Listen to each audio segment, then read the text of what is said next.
오늘 우리에게 주신 하나님의 말씀은 여호수아 11장 1절에서 15절까지 말씀입니다.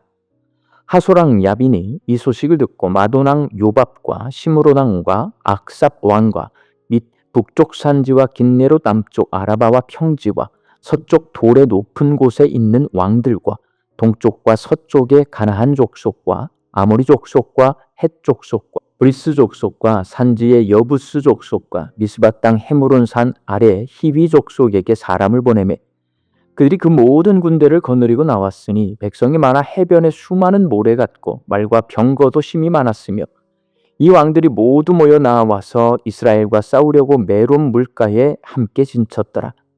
여호와께서 여호수아에게 이르시되 그들로 말미암아 두려워하지 말라.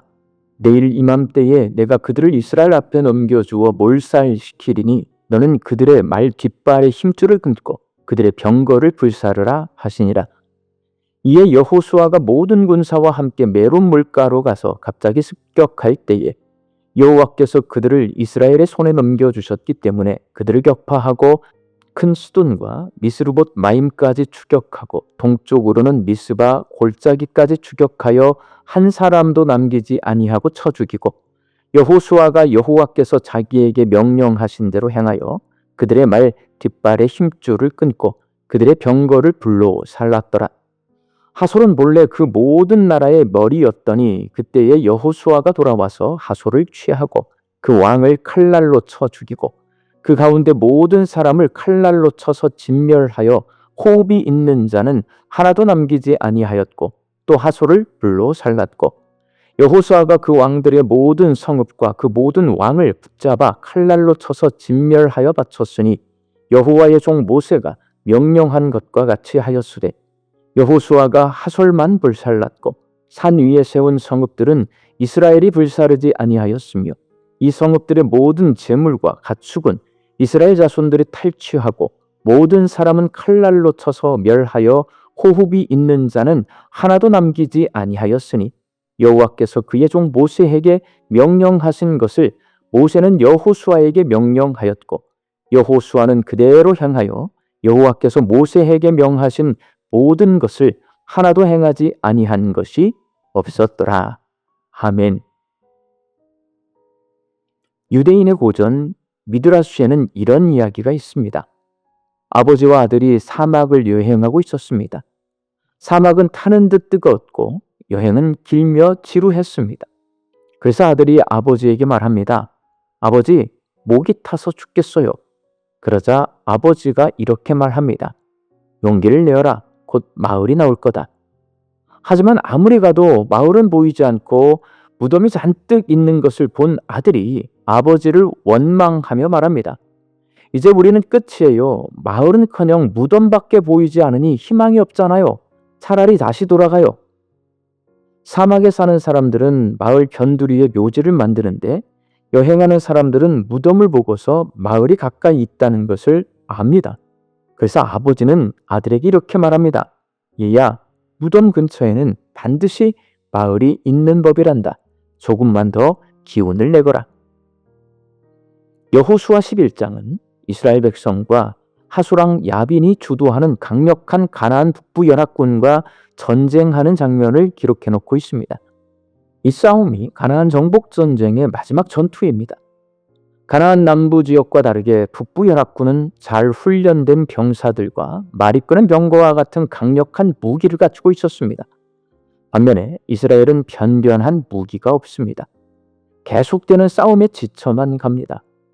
아버지, 목이 타서 죽겠어요 라고 힘들어하는 아들에게 조금만 더 기운을 내라 라고 말하는 아버지처럼 하나님은 여호수아와 이스라엘 백성을 독려하여서 가나안 북부 연합군과 싸우게 하셨고 결국 이 싸움에서 승리하게 하셨습니다. 가나안 북부 연합군과의 싸움이 가나안 정복 전쟁에서 마지막 전쟁입니다. 이 전투를 끝으로 가나안 땅을 정복하게 됩니다. 그런데 여호수아는 그 마지막 전투에서 다른 성들은 내버려 두고 하솔만 불태우게 합니다. 본문 13절 말씀입니다.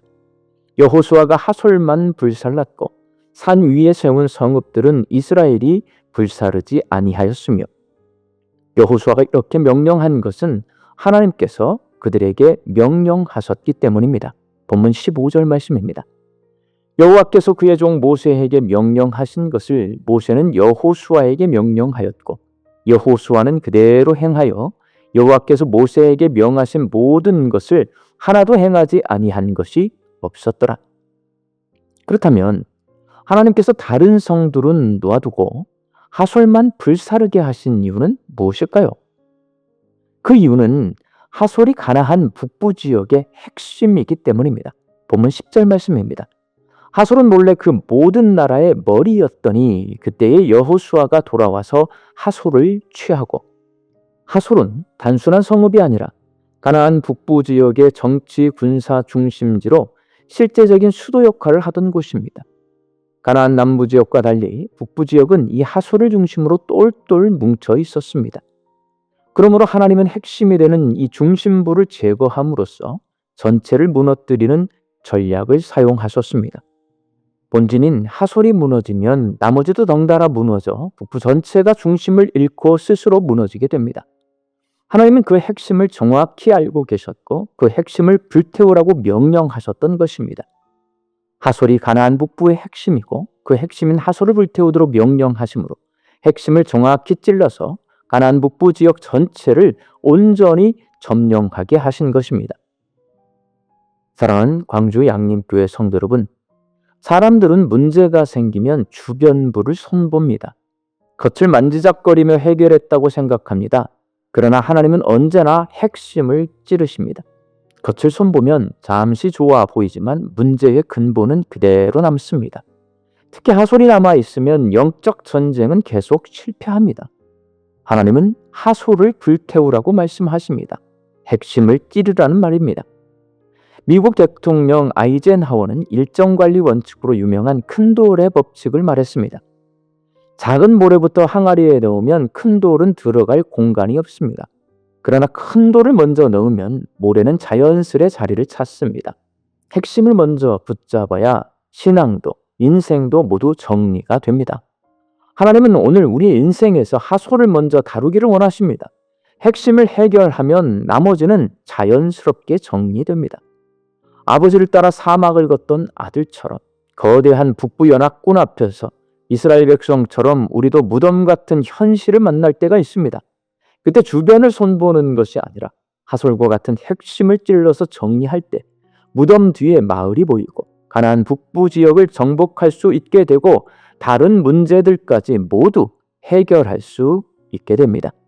우리 강주 양림교회 성도들이 문제를 만났을 때 두려워하지 말고 문제의 핵심을 찔러서 하나님의 승리를 경험할 수 있기를 예수님의 이름으로 축원합니다. 함께 기도하겠습니다. 우리가 문제를 만났을 때 두려워하지 아니하고 하솔과 같은 핵심을 찌르게 하여 주옵소서.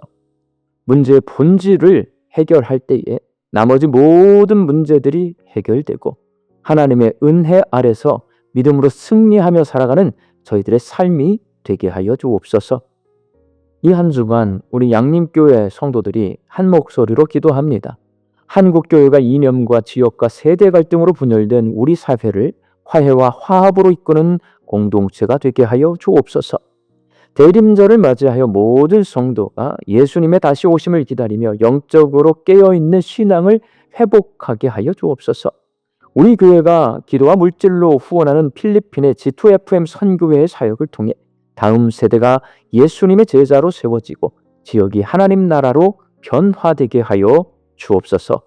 이 한 주간 우리 양림의 성도들이 하나님 주시는 일용할 양식을 거두며 감사와 자족함으로 살게 하여 주옵소서.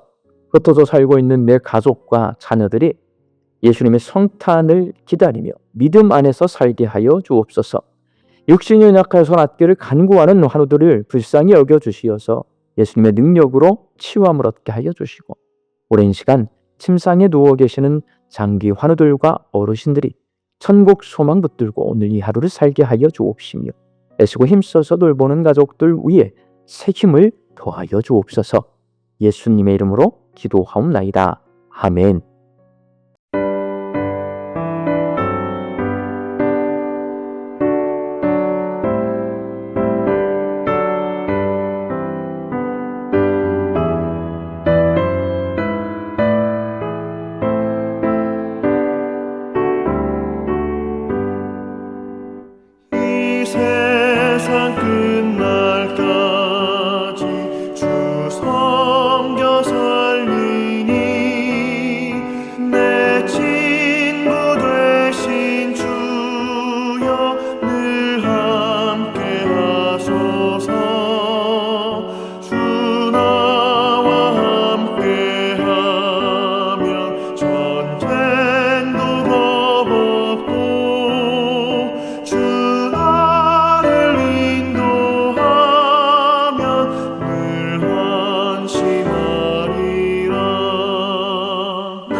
주